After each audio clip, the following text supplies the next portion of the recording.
то мо хатои худро иқрор нашавем, ислоҳ намешавем.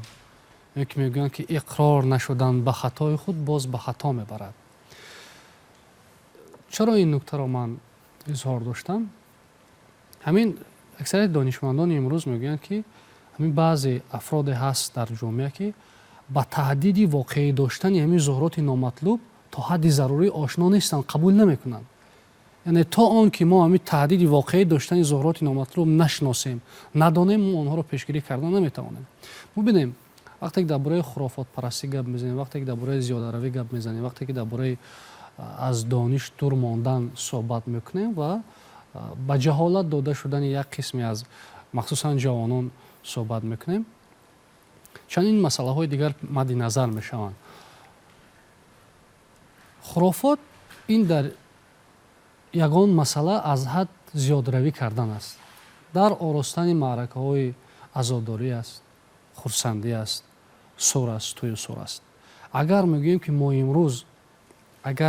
ки имрӯз як маъракаи ба дабдаба меороем, аммо аз баргузории чунин маъракаи ба дабдаба ки дар он исроф, зиёдаравӣ дар ҳадди ниҳоӣ ҳаст, роҳ дода шудааст, ба касоди иқтисодӣ намерасем, пеш аз ҳама дар оилаи худамон зарари иқтисодӣ намебинем, ғалат мекунем. вақте ки худфиребӣ мекунем чунин маъракаҳои бо дабдаба меороем, ин нишон медиҳад ки чӣ қадар сатҳи саводнокӣ дорем, сатҳи тафаккур дорем, андешаронӣ дорем ва сатҳи худшиносӣ дорем.